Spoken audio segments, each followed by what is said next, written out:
Warning, your empathy is actually a trauma response. Hey there, picture this. You're 12 years old, dinner is incredibly tense, and you're scanning every face at the table like a secret agent looking for a wire. You crack a quick joke or change the subject, and suddenly Dad's jaw loosens up, which means the whole family lives to see another night without a blow-up. Everyone calls you so kind for being the peacemaker, but your body wasn't actually doing kindness in that moment. It was running complex threat maps to keep you safe. You learned to read rooms faster than you could identify your own needs, because explosions were expensive, and the world praised you for it. But here's the twist. That empathy, that saved your skin back then, might be the exact thing burning you out today. What if it was never a spiritual gift at all, but just hypervigilance wearing a very convincing halo? The empathy trap. So you're telling me you've been the empath of the group for your entire life, and you feel absolutely everything, right? You know when someone's mood is off before they even realize it themselves, and you can walk into a room and practically taste the tension in the air. People lean on you constantly, your bosses value your intuition, and your partners tell you that nobody gets them quite like you do. Inside, you feel a flicker of pride, but there's also this quiet, heavy dread because the job never actually ends. The trap is that the empath identity is usually built in the middle of chaos, and then glued together with constant praise from others. You keep the peace so the adults calm down. The night doesn't end in a screaming match, and suddenly you're the hero of the house. That is some powerful reinforcement for a kid. Every single time you prevent a storm from hitting, your nervous system gets a tiny dopamine hit of relief, and your brain logs that success by telling you to scan even harder next time. Let's name the central question right now. Is your empathy a form of care, or is it actually surveillance? Real care moves at a human pace, but surveillance moves at the speed of a perceived threat. Care asks a question and waits for an answer, while surveillance predicts the problem and tries to fix it before it happens. Care is supposed to fill you up, but surveillance drains your battery until there's nothing left. Which one of those is currently living in your body? If you feel a sharp pull in your gut when I say that, then good, because that's the tell we're looking for. The stakes here aren't just abstract ideas. They are the literal building blocks of your life. You might have burnout that feels like you just need a long weekend, but the truth is that 2 weeks off won't even touch the exhaustion you're feeling. This leads to abusive bonds that feel like destiny because you think you can soothe a person into being safe, or career exploitation, where you become the unofficial therapist and the office shock absorber without the pay or the title. The quietest cost of all is self-erasure, where you can't even find your own preferences because your attention has been leased out to everyone else for decades. What kicks this whole cycle off? Most of us can point back to a specific first memory where empathy felt like a life or death situation. Maybe you caught your mom's micro-flinch and hopped in with a, "It's fine, I'm not hungry," just so she wouldn't start crying. Or perhaps you were the kid who knew exactly when to distract a drunk uncle before he got mean and ruined the holiday. You didn't choose kindness in those moments. Your body chose survival. Because that strategy worked to keep the peace, you just kept doing it until it became your personality. Let's get really precise about the definitions here. True empathy is the capacity to feel with and think about another person while staying firmly rooted in your own self. It has choices and it has edges. Hyperempathy is intensity mixed with compulsion and a high personal cost. It isn't a matter of "I can tune in," but rather, "I can't stop tuning in." Your attention gets hijacked by other people's emotional states. Your internal pace accelerates, and you only feel permission to relax once the room is finally stable. Then, and only then, you crash. Get this, some of what we call gifted empathy is actually just highly effective surveillance that was trained by childhood chaos. Intermittent reinforcement is the strongest conditioner we know of in psychology. If you have 10 storms followed by one warm night, that one warm night lights up your reward system like a Christmas tree. Your brain starts chasing that feeling even when the odds are awful. And while you call it connection, your nervous system just calls it finally some relief. Here's the funny thing about this whole dynamic. People will keep showering you with praise while you slowly disappear into the background. They tell you that you're amazing, intuitive, and the only one who truly understands them. That praise cements the identity until you have a story that says, "I am the person who reads the room and keeps everyone okay." It feels noble, but it also becomes a cage because if you ever stop doing it, you don't know who you are anymore. Under the hood, this isn't some mystic power. It's just basic mechanics. Your amygdala is running hot, and tagging any ambiguity as a direct threat. So your body speeds up to prevent the worst-case scenario. Meanwhile, the part of your brain that handles slow thinking and self-reference, the part that helps you hold on to your own perspective, gets way less airtime when you're under pressure. Your sensations start shouting while your sense of self goes quiet. You end up being brilliant at feeling others, but very shaky at finding yourself, which isn't a flaw, but a brilliant adaptation to a hard environment. The physical costs of this lifestyle really start to add up over time. You might have chronic muscle tension because you're constantly bracing for impact, or headaches from clenching your jaw all day. You might even have gut trouble because your body shunts resources away from digestion when it thinks a danger is nearby. Your sleep might look like you rested, but you wake up feeling like you did a full shift because of shallow dreams and early wake-ups. You wake up already tired, and then immediately start piling caretaking on top of your own exhaustion. So why does this feel so addictive? Because in a weird way, it actually is. When you scan a room and fix a problem, and the tension finally drops, your brain gets a mission-complete signal that feels incredible. That relief loop is incredibly sticky, and you'll take any job or any relationship that lets you run that cycle again. You call it finding meaning, but your nervous system calls it maintaining control, and control is absolute catnip when your childhood felt like total chaos. Now, before your inner PR team starts shouting that you're just a kind person who cares, I'm not saying you aren't kind. I'm saying the engine that drives your kindness might be wired for threat detection instead of genuine connection. If care is your North Star, you deserve a system that can walk toward it without having to sprint to every single siren you hear. You deserve to have a choice in the matter, and you deserve to be able to say not now and still feel like a good person. So here is the thread we are going to pull today. We're looking for the moments that looked like love, but were actually just threat management.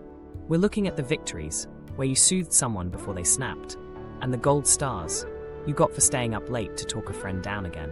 When we turn those over, we're going to find the compulsion and the lie that says you're only valuable when you're being useful to someone else. Hold one question in your back pocket as we move forward. If you couldn't fix the situation, would you still feel connected to the person? If the answer makes your stomach drop, then stay with me. That drop is the doorway we need to walk through, so we can start telling the truth your body already knows. Your empathy kept you safe for a long time, but it doesn't have to keep you trapped anymore. How hypervigilance wires the gift. So you're telling me your empathy feels urgent, right? It's like a fire alarm going off inside your ribs. But that feeling isn't random at all. It is actually just your threat system doing its job a little too well. Think of the amygdala as a guard sitting on a watchtower scanning for danger, and when it flags a maybe, it doesn't just whisper a warning, it blasts a siren. Your heart rate ticks up, your breath gets shallow, and your vision narrows until your body moves first and asks questions later. When your early life taught you that moods could turn into landmines, false alarms felt a lot cheaper than missed ones, so the dial ratcheted up and just stayed there. Here's the funny thing about brains. They are basically prediction machines that are always trying to cut down on surprises. When a chaotic childhood trained you, your nervous system linked spotting the shift fast with staying safe. And every time you read the room and a blow-up didn't happen, your brain registered a win. That tiny hit of relief, which is really just dopamine plus a drop in noradrenaline, felt like a massive exhale, and the reward was delivered. Your system wrote a line of code to scan earlier and fix faster. But that wasn't love. It was just prediction error minimization with a side of survival pride. Now let's talk about how you actually feel other people, because there are two different lanes that run empathy. One lane is resonance, where your body mirrors what it sees as your premotor areas, and the insula light up, causing your muscles to subtly copy someone's tone, while your gut sensations echo the room. The other lane is mentalizing, which is a much slower process, using prefrontal networks to ask what another person might actually believe or need. Trauma tilts you toward resonance because when danger is near, those slow questions get sidelined, and the amygdala pulls blood flow away from those reflective hubs. You end up sensing more, but thinking about it less until you eventually just merge with the other person. But there is a massive cost to this, because without those strong prefrontal brakes online, you lose your sense of self-reference. You stop checking in to ask what you are feeling or what you want, and your identity starts to thin out at the edges. You basically become a relay station for the strongest signal in the room. And while people might call that a gift, your body just calls it being overrun. Conditioning is what really cements this behavior, especially when volatile caregivers run on what we call partial schedules. You might get 9 cold fronts followed by 1 sunny day that feels like a total miracle. And that one good day is called intermittent reinforcement, which is the stickiest loop in human learning. Slot machines use this exact same trick, and so did your childhood, because you learned that if you tracked their mood harder, you might earn that one good day. That variable payout kept you pulling the lever, which isn't a sign of weakness, but is literally just how a nervous system gets hooked on a cycle. Let's look at your day-to-day life, where your sleep usually shortens in the back half of the night, and you pop awake at 3 in the morning with a body that is already braced. Since your REM sleep gets clipped, your emotional processing stalls out, and you wake up unrest only to pour from a cup that was already thin. Meanwhile, your gut is on the receiving end of all that stress, because when your body thinks there is a threat, it diverts blood away from digestion to your limbs. This leads to cramps, bloating, or a stubborn, knotted belly, while tension climbs into your jaw and shoulders until your temples are throbbing by noon. None of this is just in your head. It is physically written into your wiring. Because your system needs confirmation that its scanning worked, you start chasing cues and replaying conversations to find microsignals you might have missed. You watch someone's face while you're setting a boundary, ready to soften the blow if they flinch, and you tell yourself it's just kindness.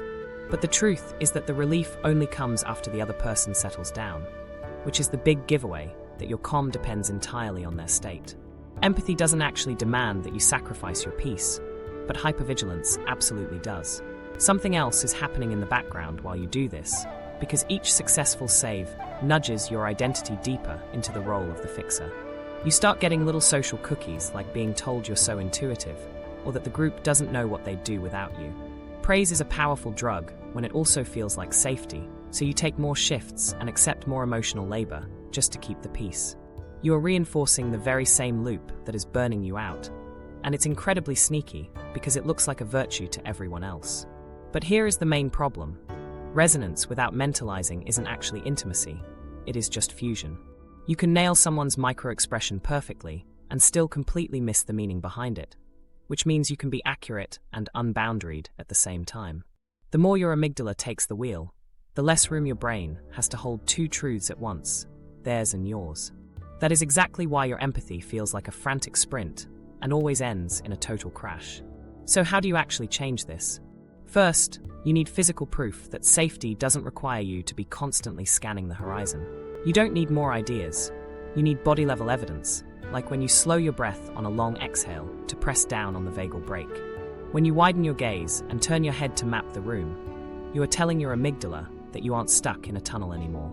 Those tiny moves give your reflective systems a little crack of daylight, so you can start asking questions instead of just assuming the worst.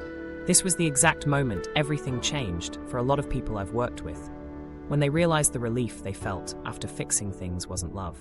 It was actually just the stopping of a threat signal, and once you can name that, you can start training for a different kind of reward.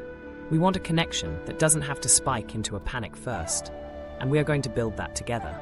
But before we get there, we have to name the old family rules that taught you how to hustle for safety in the first place. Parentification and Enmeshment 101. To understand why you do this, we have to go back to the house rules you never actually signed up for. Parentification happens when a kid is forced into adult roles, which can be visible things like making dinner, or invisible things like being the emotional shock absorber for a parent. Instrumental parentification is just the chores and the logistics, but emotional parentification is the heavy one where you become the confidant and the therapist with a lunchbox. Enmeshment is the wrapper for all of this, where the we swallows up the I, and closeness is only allowed if everyone is exactly the same. There is love in these homes, for sure, but the boundaries are so foggy that your nervous system learns its only job is taking care of other people. Micro-stories usually explain this better than theory, like a dad who vents about his money problems to a 9-year-old. The dad goes to sleep just fine, but the kid lies awake trying to solve interest rates while nursing a massive stomachache. Or maybe a mom cries after work and tells her child they are the only one who truly gets her. So the kid learns to speak in soft tones and stays attuned so people don't fall apart. Meanwhile, the amygdala tags these little rescues as survival wins, and each moment of calm after the chaos stamps your role a little deeper. The relief you feel after fixing things becomes proof that you did the right thing, so your brain tells you to do it again. This is where your boundaries quietly start to collapse because your feelings begin tracking the external weather before you even check your own. Before you even know what you want for dinner, you've already checked 3 different faces for signs of tension. Before you can even ask if you are tired, you are scanning to see if everyone else is okay, and that self-other distinction starts to blur. That mentalizing system we talked about, the one that is supposed to hold your perspective and theirs at the same time, gets trained to prioritize their needs every single time. Your default setting becomes merge to manage, and you stop listening to your own signals because they never determined whether you were safe. Enmeshment lays out its own set of commandments, where loyalty is defined as mind reading, and if you love someone, you should sense their needs without them saying a word. In these systems, conflict is seen as betrayal, and if you disagree with the group, it means you don't care about them. Individuation gets coded as abandonment, so if you try to take some space for yourself, you are labeled as selfish. You learn to fawn by appeasing people and softening your edges to keep the temperature low, which looks saintly from the outside, but is a total no-win bind on the inside. If you rest, you feel like someone else will break, and if you speak up, you're told you're being cruel. Those rules don't just retire when you move out of the house. They hitch a ride right into your adult life. Workplaces absolutely adore the tiny therapist who joins the team and quietly starts absorbing everyone else's slack. Colleagues start crying in your DMs and managers offload the vibe management onto you, and even though none of it is in your job description, you do it anyway. The body memory of those old roles is just much stronger than the words, "This isn't my task." In dating, that anxious preoccupied pull feels like home, and volatility gets mistaken for chemistry because the high after a storm mimics those rare warm nights from your childhood. Let's name these roles clearly so you can spot them: the fixer, the translator, the peacekeeper, and the parentified partner. The fixer spots problems before they even exist and offers solutions that nobody asked for, while the translator explains everyone else's feelings to the rest of the group. The peacekeeper keeps their tone gentle and always has a joke on standby to diffuse tension, while the parentified partner tracks the meds, the moods, and the birthdays for everyone. It feels like you're just being excellent at life, but it is actually unpaid and unending labor that costs you in the form of a tight jaw and tension headaches. Well, no kidding, it feels like a holy calling. Survival usually feels that way when a role keeps you safe from harm. You were the reason dinner didn't end in slammed doors, and you were the reason the younger kids were laughing instead of crying. So that role carries a lot of moral weight. Your identity fuses with the function until you believe you are only good because you keep other people okay. Questioning that role can feel like literal treason, and your body starts to anticipate a backlash with a faster heart and that old familiar tunnel vision. Here is the twist that most people miss. In an enmeshed family, your accuracy is praised way more than your honesty. People celebrate the fact that you can read a sigh from across the room, but nobody ever asks if you have the capacity to say no when you're tired. The house rules orbit around regulating other people rather than referencing yourself. And because the social cookies keep coming, you don't notice the invisible swap. You are trading your autonomy for esteem, and you are trading being a whole person just to be liked by the group. Meanwhile, something else is happening under the hood because chronic parentification keeps your body running on a constant sense of urgency. Your amygdala stays primed, and your digestion gets jittery while you wake up tired and go to work tired just to hold the room together. Then you crash, feel guilty about it, and try to overcorrect by caretaking even harder than you did before. That is the double bind on repeat, and because you are so good at it, people just keep asking you for more. It's a high caregiving, low reciprocity economy that eventually drains you dry. So how do we find the moment where everything actually changes? It happens when you realize that your family's love language was actually management, not mutuality. That doesn't mean there wasn't any love there, but it does mean the price of admission was your constant attunement to everyone else. Once you see that clearly, the rules start to lose their magic power over you, and you can start testing out new ones. You can learn that love doesn't require mind reading, and that taking space for yourself isn't the same thing as abandoning the people you care about. None of this is about pointing fingers or blaming your parents, because caregivers usually just pass down exactly what they were taught. Systems repeat what worked in the past, and your adaptation to that environment was actually a brilliant way to survive. It got you to where you are today, but now that adaptation is becoming way too expensive for your health. We're going to keep the best part of you, that capacity to feel and care, but we are going to rebuild the frame around it. Empathy without any edges is just exposure, and you deserve the 7 tells of hyperempathy. Here's the funny thing. Accuracy isn't the same thing as intimacy, and we're about to see exactly why that is. I've got 7 quick tells for you, and each one is like a little mirror that you might not want to look at, but you definitely can't ignore. Tell number 1 is all about compulsion, because you simply can't stop yourself from scanning every room you enter. You'll be right in the middle of a conversation, but your eyes keep darting around to catch those tiny micro-shifts like a tight jaw, a change in vocal tone, or even a sigh that happens on a half-beat.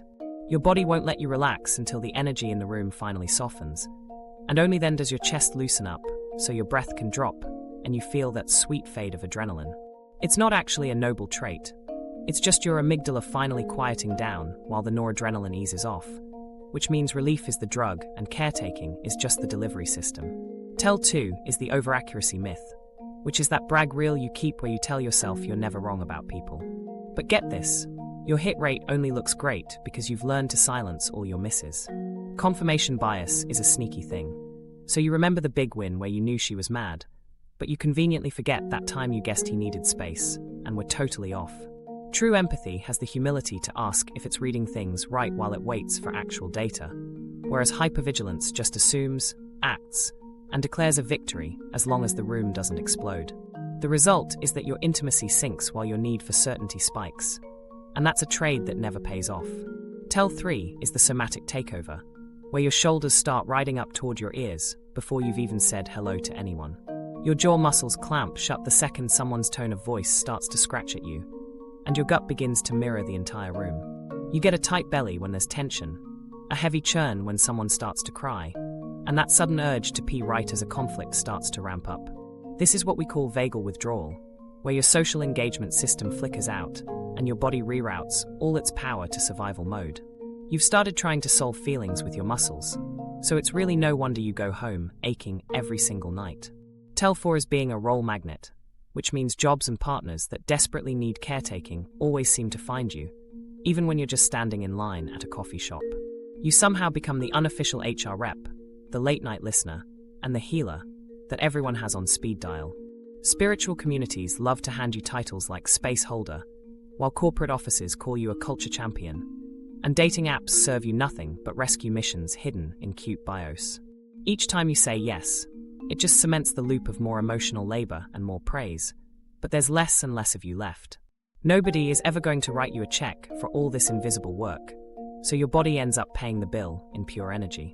Tell 5 is retrospective guilt, which is when your brain runs the tape of your day like a professional game analyst after every single hangout.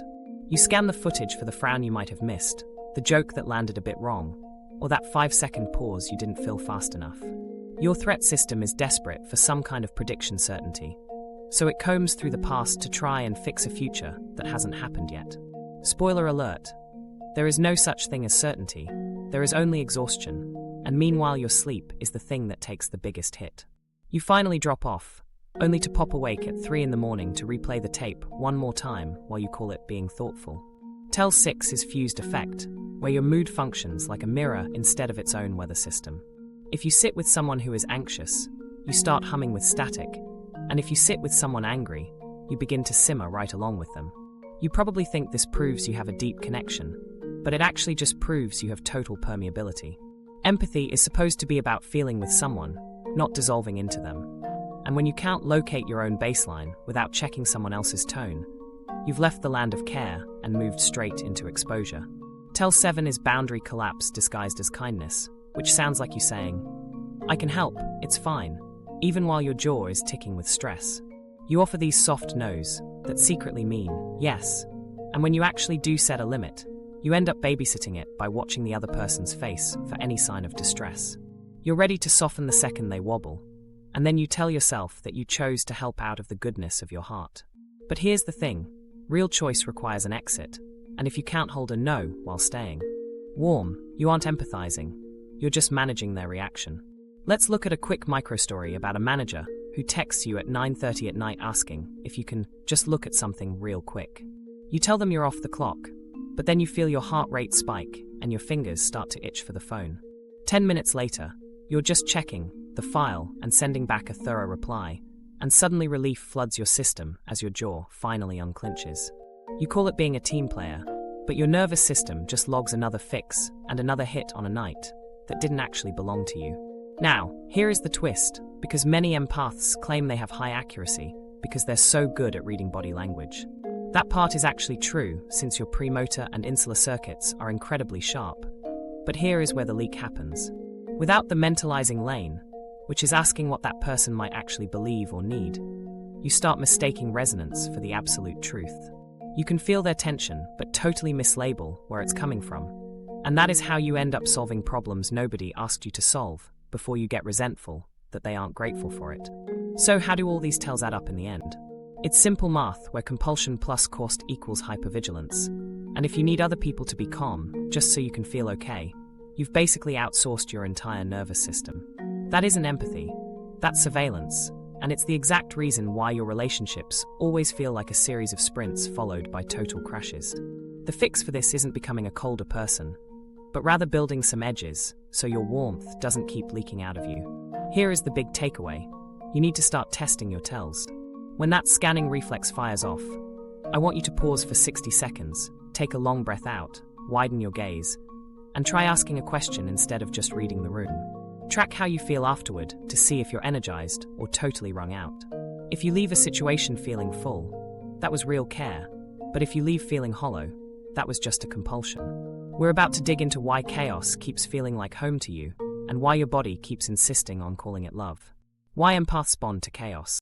While all of that was happening inside your body, something else was shifting in your sense of what love actually looks like. Chaos kept rewarding you, but it wasn't with peace, it was with these massive spikes of emotion. Intermittent validation is the oldest trick in the book, where you get 9 tense days followed by one glowing night where they are sweet, present, and grateful. That single high lights up the dopamine in your brain way harder than steady kindness ever could, so your brain marks that person as special and rare. You call it chemistry, but it's basically like a slot machine that pays out just enough to keep you sitting in that seat. Get this, the familiar danger bias is what really seals the deal for you. Your body doesn't just track what is good or bad, it also tracks what is known versus what is unknown. Because volatility became familiar to you early on, your amygdala tags that high arousal as being safe enough for you to handle. It's not that you actually love drama, but rather that your nervous system reads that constant jittery feeling as home. Calmness can start to feel suspicious, and predictability can feel flat. So you swipe right past the steady people to lean toward the storm, while telling yourself you just didn't feel a spark. That spark is actually your threat system firing off, not a soulmate detector. Here's the funny thing. Your compassion often isn't even pure compassion, but rather the fawn strategy wearing a nice sweater. The appease threat response is a very fast circuit, so when someone's tone spikes, you immediately soften and start fixing things to smooth it over. Under the hood, your system is toggling between a total shutdown and social engagement, moving from the dorsal to the ventral vagal state. When you sense a potential rupture in the relationship, you sprint to repair it because it looks kind, but it's actually just you trying to get your own body back online by fixing them first. And when that sense of urgency hits you, your perception of time completely collapses. Trauma time means that the now swallows up any thought of later, and your hippocampus can't give you the context that this is just temporary when the alarm is blaring. You end up promising more than you actually have to give, staying up past midnight, just this once, and skipping meals just to talk them down from a ledge. Your future self never gets to make it to the meeting because only the current fire matters. So every yes buys you a moment of relief now at the cost of a mountain of depletion later. Meanwhile, a secret mission sneaks in where you decide you have to save them. A survivor mission. Sounds very noble, and you tell yourself you can pull them through this, but you need to listen closely to what's happening. Consent completely disappears in that dynamic because you stop asking if you actually want this, or if they are even choosing to change. You start living by the question of whether or not you can control the situation, which is just an illusion of safety. If you can manage every single variable like their mood or their meltdowns, you get to feel calm, but the cost is your own agency. You are trading your real choices for the fantasy that you have the power to stop the storm. But wait, there's more, because your kindness eventually gets both monetized and moralized by the world around you. First, the chaos keeps you bonded to the person, and then entire markets see your pattern and hand you roles that take advantage of it. Workplaces will call you a team player, while spiritual spaces call you a healer, and dating apps translate your vibe into, I just need someone patient. This pattern hands you an identity that comes with steady praise and the occasional crushing night. So you keep going because the highs still hit, and the lows feel like proof that you're doing important work. Let's look at another micro-story about meeting someone who texts you hot and cold. On day 1, they are totally effusive and charming, but by day 3, there is nothing but silence. On day 5, they apologize with a grand gesture and a really sad backstory, and your chest immediately floods with emotion. You think to yourself that they just need the right kind of support, but that variable reward, the apology that comes after the withdrawal, is just slamming your reward system. You feel like you're getting closer, but you aren't closer at all. You're just getting deeper into the loop. So you're telling me that calm feels boring to you? Of course it does at first, because your dopamine has learned to expect drama as the necessary prelude to feeling relief. Predictability doesn't give you that spike, and that is exactly the point. We are going to retrain that later, but you need to name the truth right now. Your type might just be the lighting from your history, not a choice made by your heart. Here is the real turning point for you. When you finally see that your body's love signal is actually just a relief signal, the chaos starts to lose its mystique. Relief isn't the same thing as love. Relief is just a nervous system stepping down because it realized it was a false alarm. Love can be incredibly warm without all the whiplash, and connection can be steady while still being deeply moving. You won't feel that shift right away, but you can build it up with enough reps. In the aftermath of that realization, you finally get some leverage over your own life. You can start by asking 2 very clear questions. First, does this bond require me to stay anxious just to feel close to them? Second, do they actually repair things with me within a day, or do I have to mother the repair myself? If the answers to those questions land wrong in your gut, then you have your map. The old loop is going to keep whispering to you, but we're going to answer it with a hard test next because vibes will lie to you, but data doesn't. The market that exploits your gift. So you're telling me we need a hard test instead of just going off vibes? Well, no kidding, and here is why.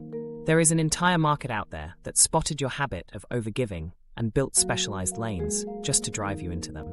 This system flatters you, pays you every once in a while, but drains you constantly while calling that total depletion your purpose.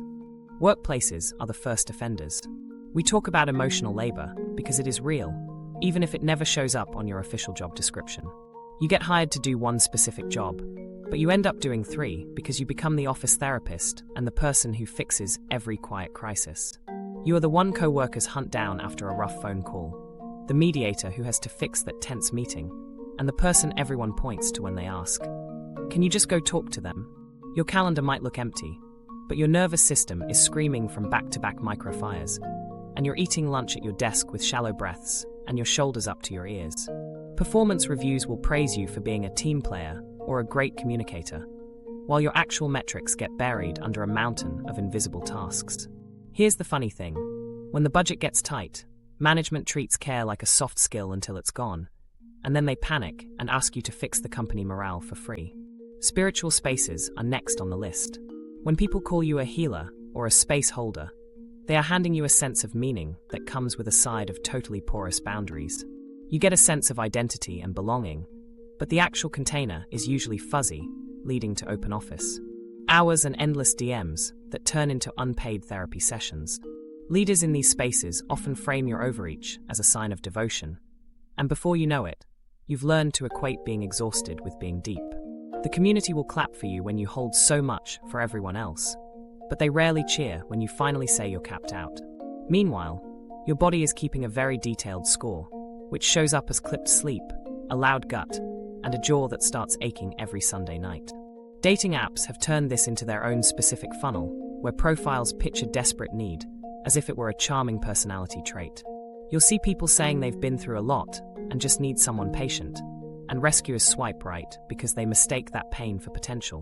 What follows is a predictable cycle of early love bombing and late-night trauma dumps with absolutely zero structure to the relationship. You basically become the night shift worker for their emotions, and the repair of the relationship depends entirely on your labor rather than their actual effort. When you finally ask for a little reciprocity, they call you cold, but the truth is the contract was covert from day one because you provide the regulation while they provide the drama. And family systems? You already know how that goes because the role of the family shock absorber never actually expires. Holidays always seem to orbit around your logistics, and the group chat pings you constantly for emotional tech support regarding Dad or Aunt May. If you try to step back, someone will inevitably test your loyalty with a long silence or a jab about how much you've changed. That is just family code for saying the system misses your free labor, and you'll feel that old bracing reflex rise up at 3 in the morning with your stomach in knots. Culture puts a nice little bow on all of this by telling us that good people are the ones who fix things and do the invisible work without ever naming it. They carry everyone else's feelings like they are daily chores, and then feel the need to apologize for being tired.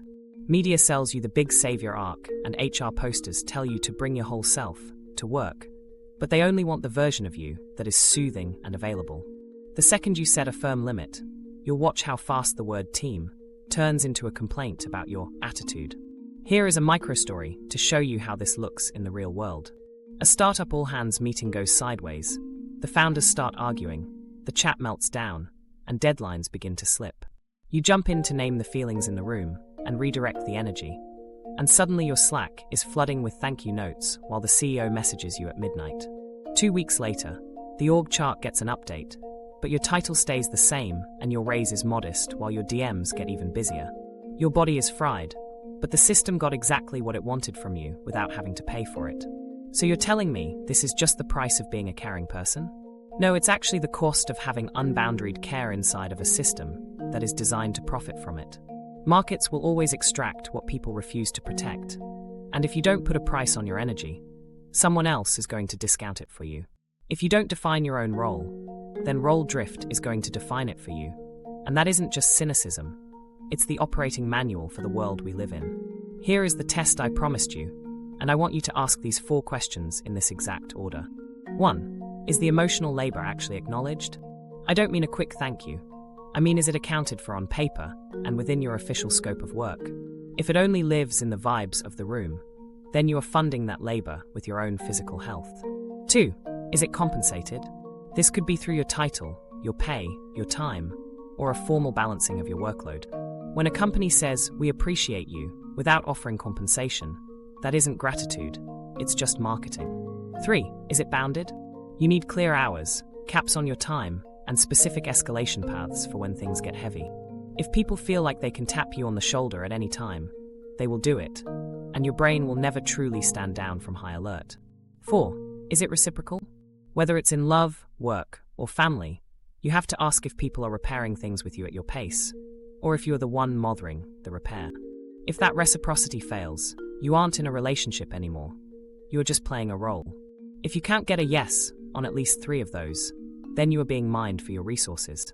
And get this, the extraction isn't just about your money, it's about your sleep, your mood, and your very identity. Every time you say, "just this once," you are making a massive withdrawal against your own nervous system. Okay, so now what do? We aren't going to burn everything down, but we are going to install some edges and start running some experiments. That is why the next chapter isn't just theory. It's a field kit for a differential diagnosis.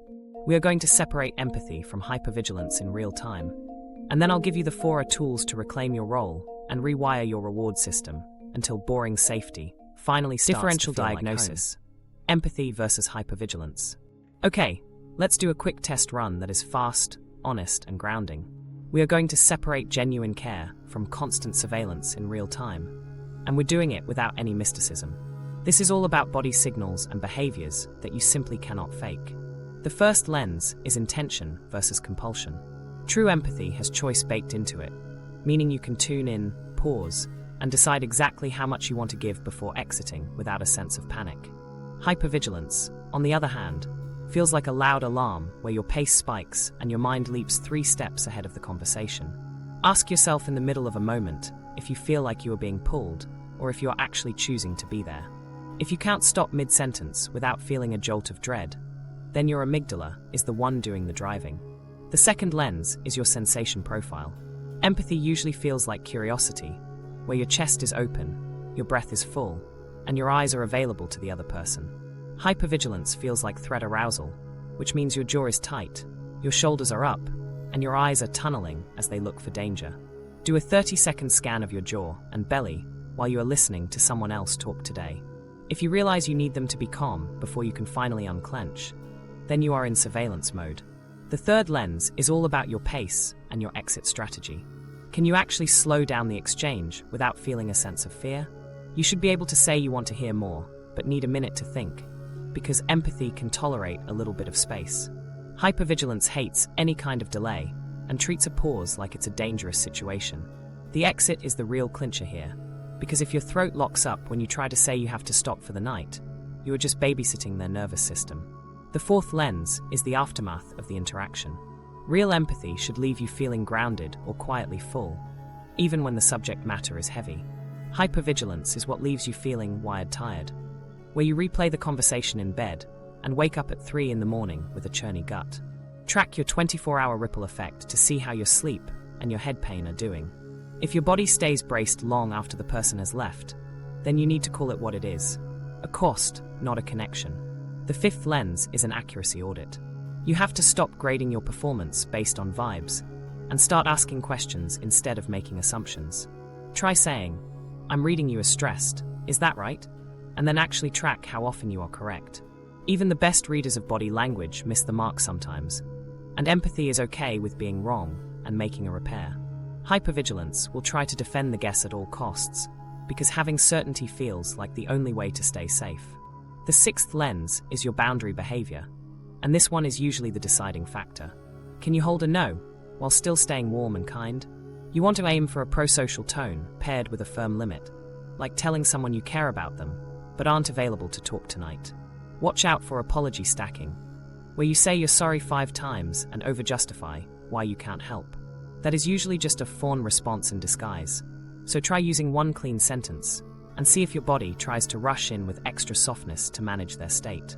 The seventh lens is a reciprocity check. In a healthy dynamic, concern flows both ways over a long enough period of time. If you spent an hour tracking their emotions today, do they bother to check in on you later this week? Do they accept your limits without trying to punish you for having them? If the care never comes back your way, you aren't in a relationship. You are just filling a role. Let's run a 2-minute field drill that you can start using this afternoon. Step 1 is to orient yourself and breathe. Look to the left, slowly turn your head to the center, and then look to the right while letting your eyes widen.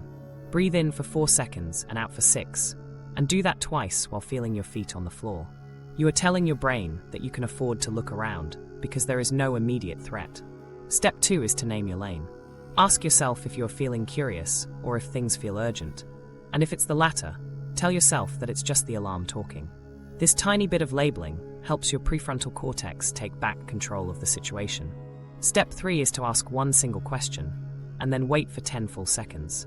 Ask them what feels most important right now, and then count the seconds in your head while you wait. If the silence feels like it's scraping against your skin, just keep breathing and let them answer. Your job in this moment is to witness what they are saying, not to fill the silence for them. Step 4 is a boundary microtest. Offer a very small limit, like saying you only have 10 minutes, or that you can listen, but you can't solve the problem. Watch how your body reacts to this, and if you feel a spike of heat, place a palm on your chest and take a long exhale. If they try to push past that limit, repeat yourself once, and if they do it again, exit the conversation kindly. Step 5 is the aftermath scan. About 90 minutes later, check in on your jaw, your shoulders, and your gut to see how they feel. If your system is quiet and you aren't replaying the conversation, then you are practicing real empathy. If you are buzzing with energy or your self-court is in session, then you are in surveillance mode. Here is another micro-story. Your friend texts you saying they are in a crisis, and the old version of you would have dropped everything to help. The new you runs the drill by orienting, breathing, and asking if they can talk for 15 minutes right now. They vent. You reflect what they said without trying to fix it, and you end the call exactly on time. Your chest stays open, you sleep through the night, and the next day they thank you for holding space without trying to solve their life. That is the signature of true empathy. You were present, but you weren't depleted. There are 2 more edge cases to look out for. If someone else's pain literally yanks you into their body, causing you to feel nausea or clenching, you need to name it out loud. Tell them you're noticing your body is picking up the tension. Then shake your hands out and look out a window to reclaim your edges. And if your no triggers a massive spike of guilt, Remind yourself that guilt after a kind limit is just an artifact of your old rules. It isn't a sign that you actually harmed someone. It's just a sign that you're changing. Put all of this together: choice, curiosity, clean exits, and restorative aftermath. That is your new diagnostic tool, and I want you to run it every single day. Use data instead of vibes, and once you see the pattern, you'll know exactly where to point your tools next. The 4 are extraction kit, reclaim, recalibrate, rebound, rewire. So you're telling me you want a literal playbook you can run the second that internal alarm starts screaming? Good, because we've got 4 moves with simple words and very precise edges. We're going to reclaim your role, recalibrate your baseline, rebound your energy, and finally rewire what your brain actually considers good. This isn't about turning into some cold, unfeeling robot, but it is about getting your power of choice back from a runaway nervous system. Reclaim comes first, and that starts by naming the fawn response out loud by saying, "My body thinks fixing this person is the only way to stay safe." When you label the pattern like that, your prefrontal cortex finally wakes up, and the amygdala starts to lose its frantic grip on your steering wheel. Next, I want you to write a 1-page job description for yourself with 3 columns. What you do by choice, what you absolutely won't do, and what you'll only do if there's a clear contract. Get specific by writing things like, "I will listen for 15 minutes and reflect back what I hear, but I will not try to solve the problem." You might decide you won't debrief your boss at night, or that you'll offer 2 tries at a repair before you exit the conversation, which isn't being harsh, it's just being clear. Then you need to inventory the actual costs, like lost sleep, jaw pain, or that nagging resentment, so you have hard data to look at when your brain tries to talk you into just this once. Now you have to declare this new role to at least one person who currently benefits from your old, boundaryless self. Yes, it's going to feel incredibly awkward, but you can just say, "I want to keep caring about you, but I'm changing how I do that, so here is what I'm available for and what I'm not." In your family, that might sound like telling everyone you are officially retired from being the mediator. While at work, it means telling people that emotional debriefs need to be scheduled or routed elsewhere. If you're dating, tell them you won't be a late-night therapist and offer to talk tomorrow for an hour instead. People are definitely going to test these new lines, but you have to hold them anyway, because reclaiming your life isn't real until someone bumps into your boundary and it actually stays put. Recalibrate is the next step, and the goal here is to bring your baseline stress level down so urgent isn't the only channel your brain knows how to tune into. We use 3 pillars for this: your breath, your gaze, and your posture. A long exhale is like flipping a switch on your vagal brake. So try breathing in for 4 and out for 6 for 2 minutes twice a day, even when you aren't in a crisis. You can also widen your visual field by turning your head slowly from left to right while naming 3 things you see. On each side, this tells your amygdala that there is no immediate tunnel vision threat, and you can reinforce that by sitting back a bit, softening your belly, and unhooking your tongue from the roof of your mouth. These are tiny physical moves, but they offer massive returns for your peace of mind.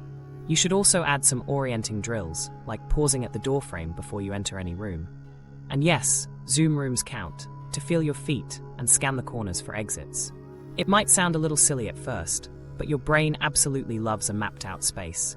And when it feels oriented, your body doesn't feel the need to hijack your emotions.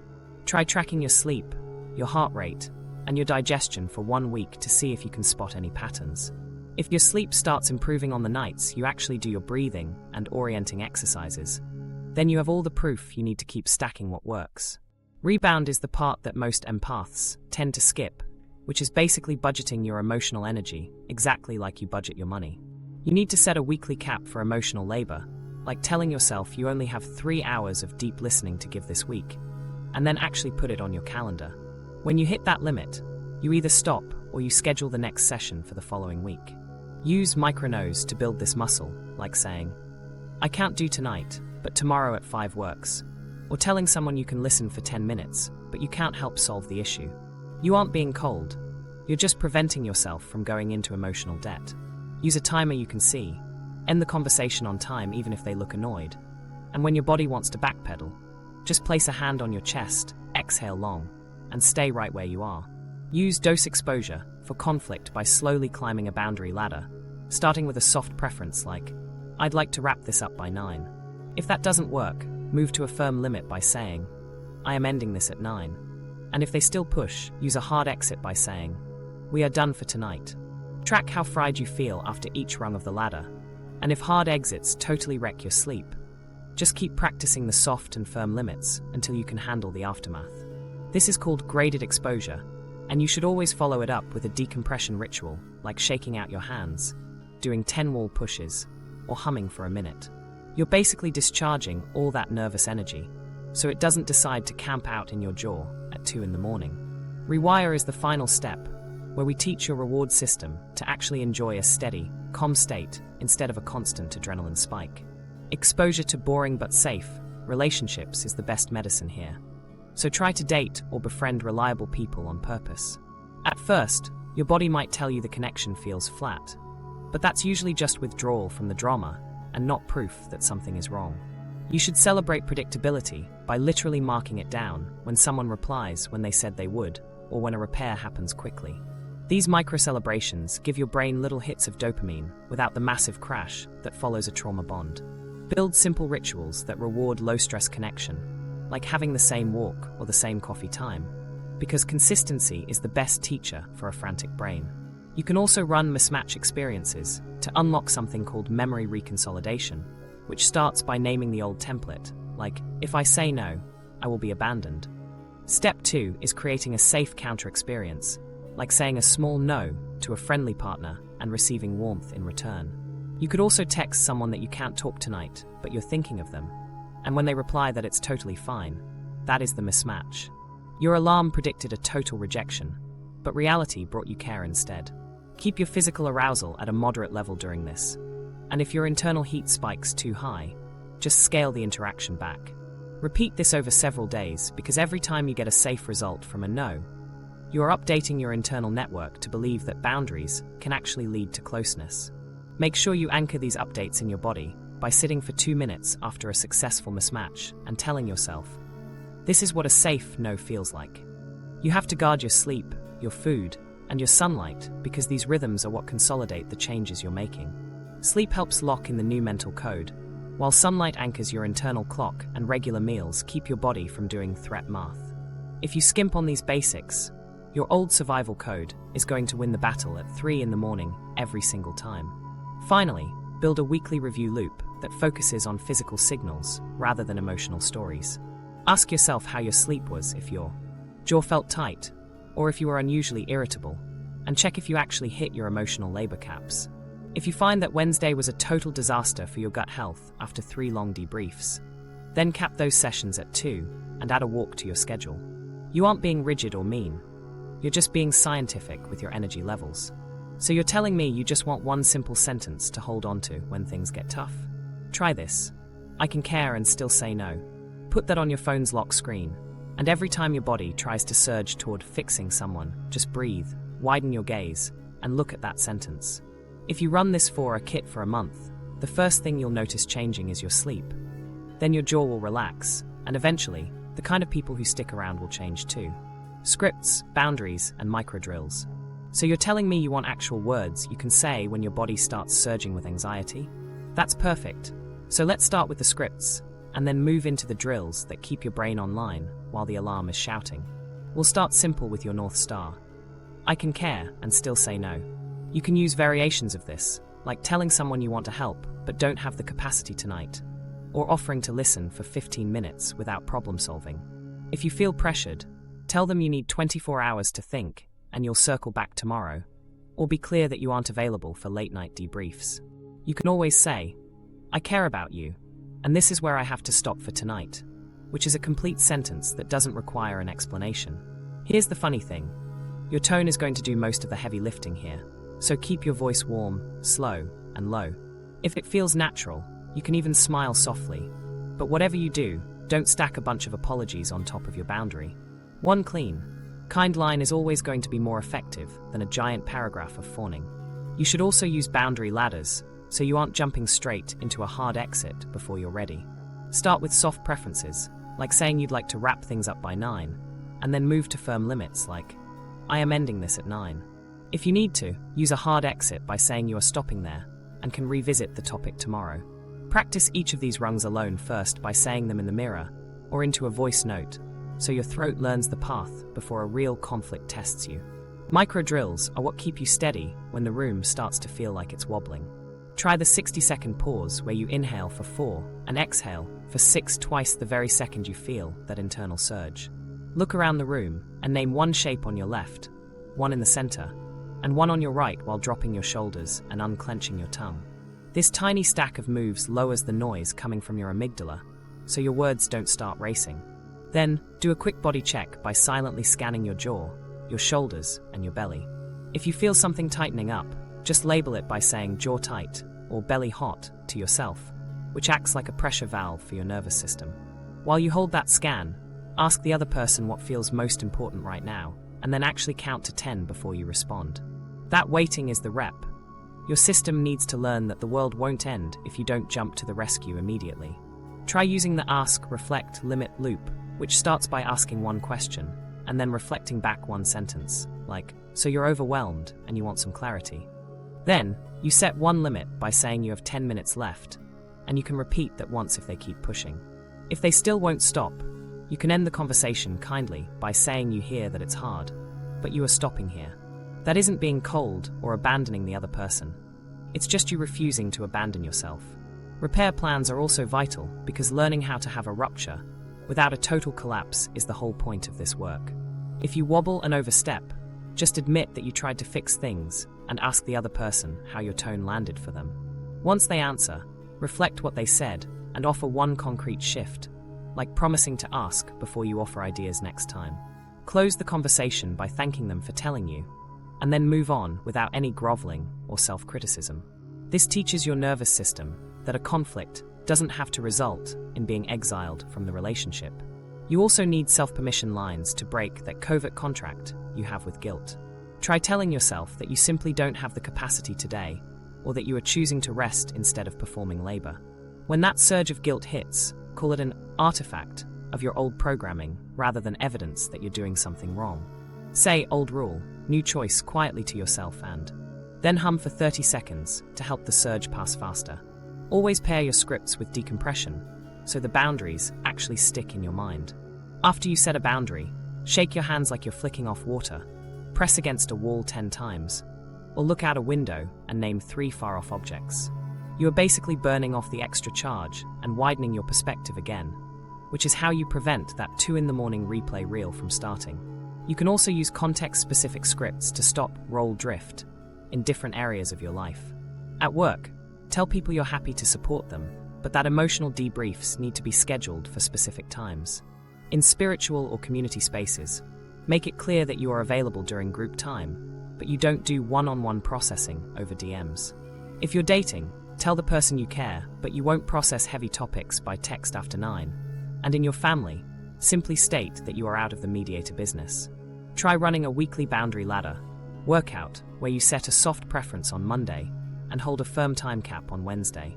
By Friday, you can practice a hard exit on a low-stakes phone call and then track how your body feels afterward. If the adrenaline spike lingers too long, just drop down one rung the following week and add more orienting exercises before you speak. Here's a micro-story. Your sibling calls with a tight voice and asks if you can talk right now. The old version of you would have said yes and cleared your entire night, but the new you breathes, orients, and offers 20 minutes now or 45 tomorrow.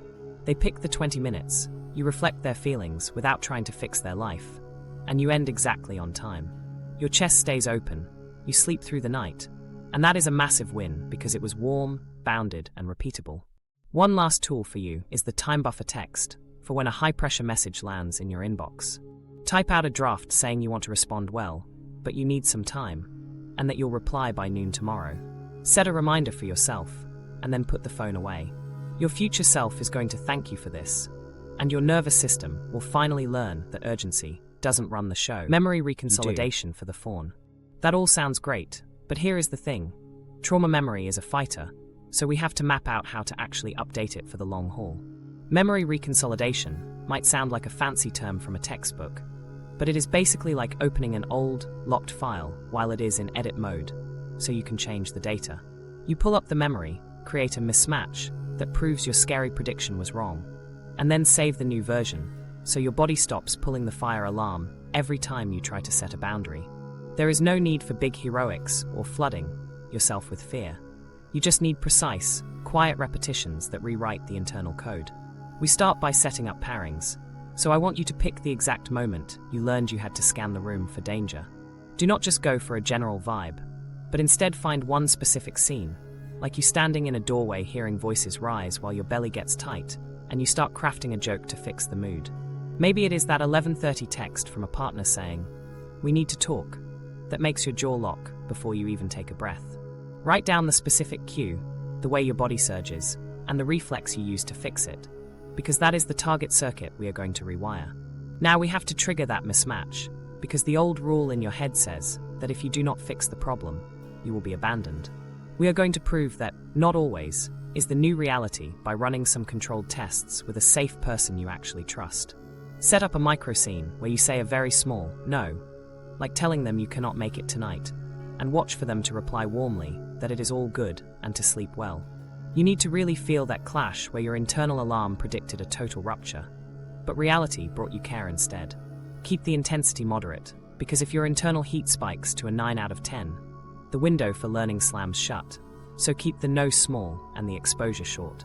Timing is everything here, and after you experience that mismatch, you have a window of a few hours where your brain is actually capable of updating the network.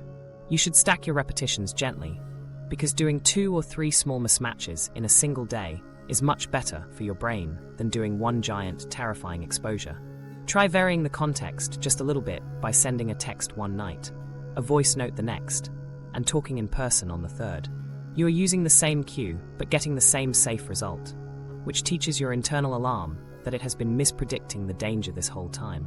You can also layer in some rehearsal, since imaginal reps are a lot lighter on the system, but still count if your body actually responds to the thought. Close your eyes and picture that old scene until you feel the first surge of anxiety rise to about a 3, and then run your new script where you say you care, but are not available.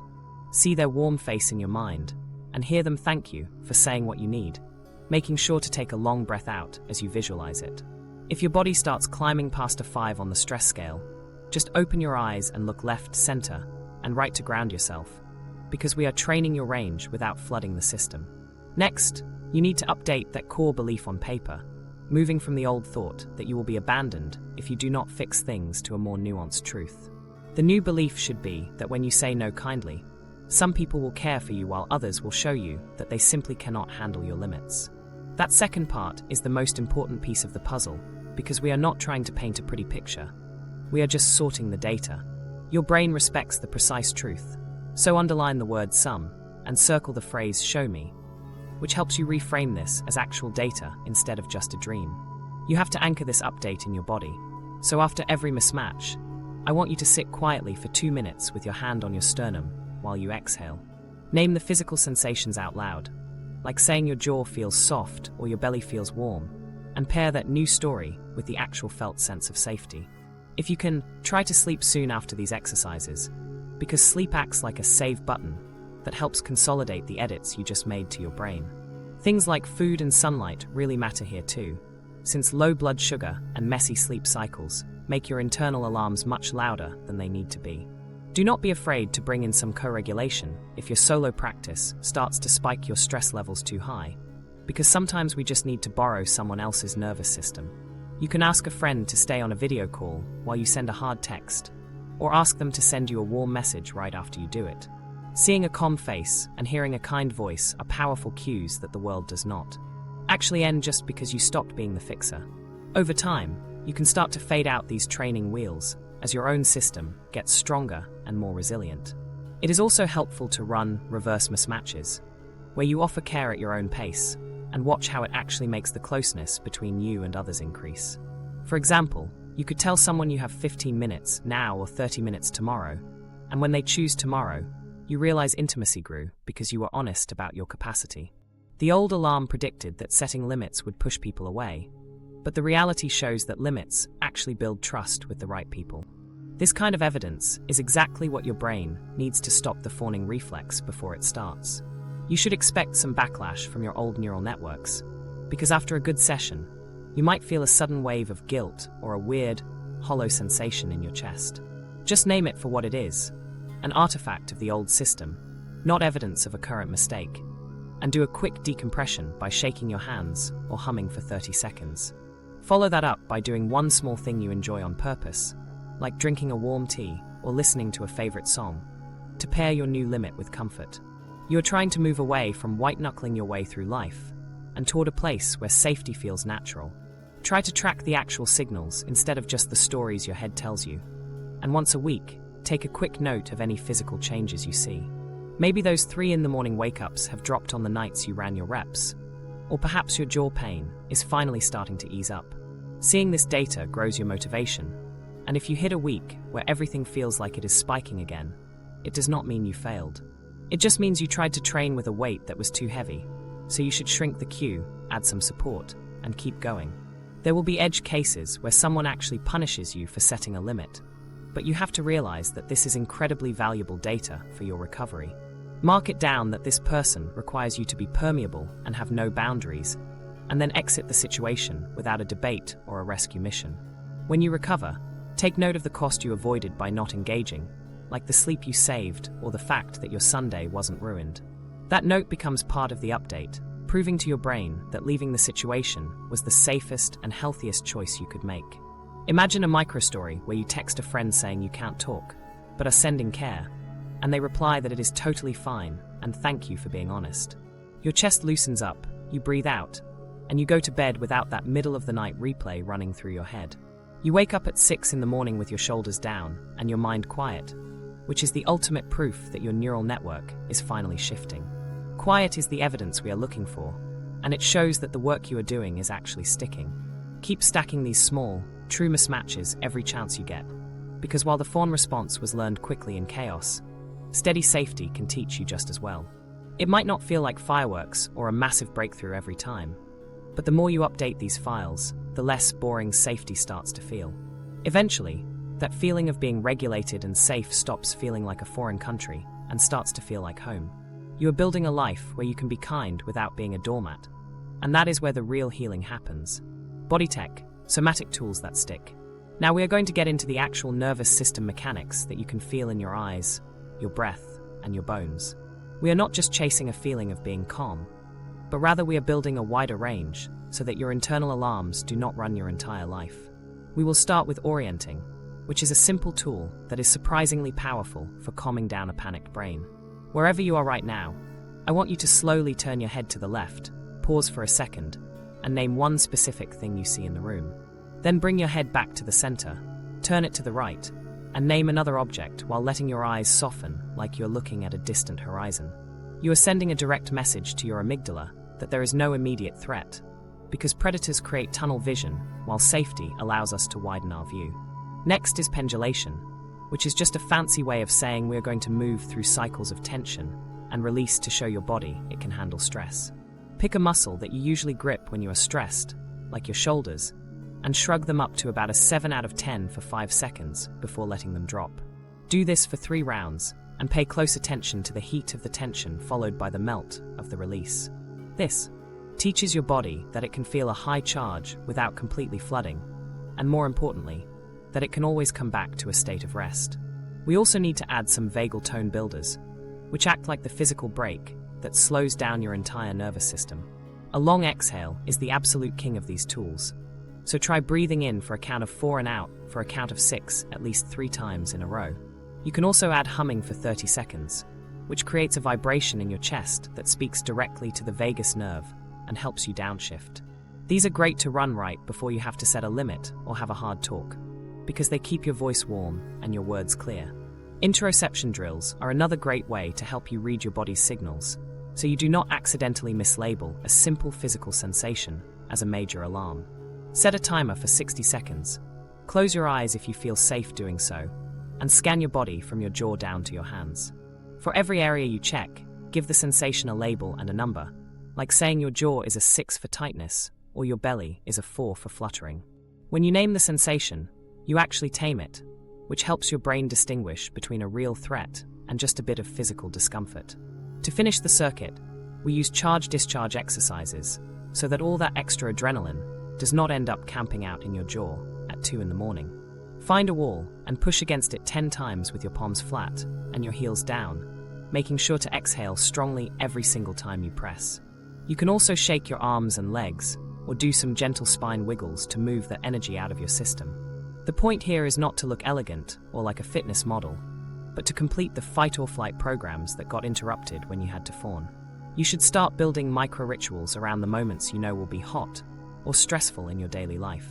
Before you set a boundary, take a second to orient, exhale long, and unhook your tongue from the roof of your mouth to signal safety. After the boundary is set, shake your hands out or look out a window to name 3 faraway objects to help your system settle back down. If you wake up in the middle of the night, sit up with your feet on the floor and sip some water instead of debating the stressful story in your head. It is also smart to use somatic bookends for the stress windows you can see coming, like a big meeting or a difficult phone call. If you have a meeting at 2, take 5 minutes beforehand to do some long exhales and a quick shrug and drop set to prepare your body. Once the meeting is over, do a quick wall press or a short walk to bracket the stress, so it does not bleed into the rest of your evening. You are essentially creating a container for the stress, so it stays in the meeting and does not follow you home to the dinner table. You can easily mix these tools into your normal life without anyone even noticing that you are doing nervous system work. When you are on a Zoom call, you can soften your gaze by looking just below the camera, or when you are driving, you can widen your view to include the horizon. If you are walking down a hallway, you can lightly brush your fingertips against your pants for a bit of tactile grounding that looks totally natural. Even in a public restroom, you can quietly hum or gargle water to reset your vagus nerve while everyone else is busy looking at their phones. I want you to track these tiny wins like they are important data points in a scientific study. Note whether doing long exhales before a hard exit made your voice sound slower and more confident, or if humming after a conflict helped shorten that annoying mental replay. Write down a quick 2-line log before bed, noting what worked and what didn't, because your brain learns much faster from evidence than it does from generic pep talks. This log is your proof that you are actually changing, and it helps you stay committed to the process, even when things feel difficult. There will be some edge cases where these tools might feel a bit intense, especially if you have a history of severe trauma. If orienting makes you feel more anxious, start smaller by just naming 3 colors in the room while keeping your eyes still. If humming feels silly, you can just do a low sound behind closed lips. Or if long exhales make you lightheaded, just shorten the count. We are looking for a sense of range and flexibility, not a perfect performance.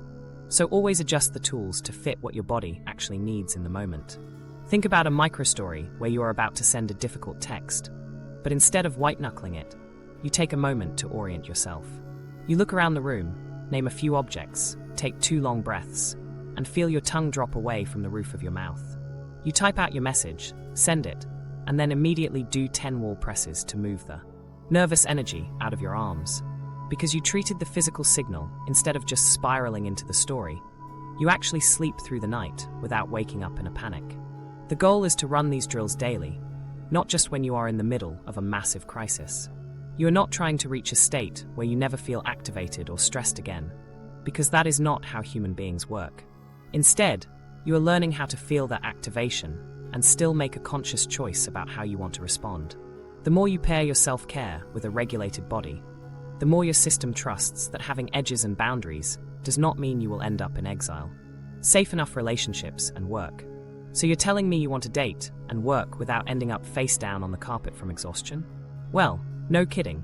It's a tall order, but we're aiming for safe enough rather than some impossible perfection. Think of this as setting up screeners and contracts that protect your battery while letting real closeness actually grow. Let's start with partners because stability usually leaves a paper trail of very specific signals. Do they actually call when they say they will?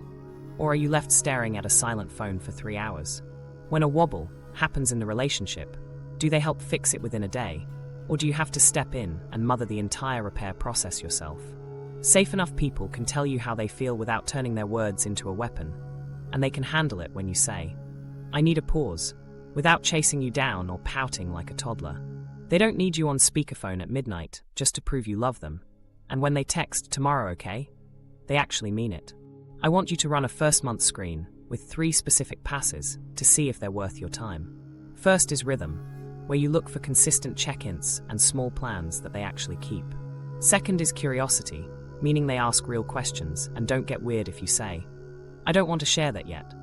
Finally, there's repair, which is their ability to circle back after a disagreement within 48 hours. If they miss 2 out of 3, you aren't in a relationship, you're just managing a project. Here's a classic microstory. Someone ghosts you for 2 days, and then shows up with a grand cinematic apology. While the old version of you might melt, the new you sees that variable reward hook and says, I need steadier contact to keep dating. If they bristle at that, congratulations. You just saved yourself 6 months of absolute fatigue.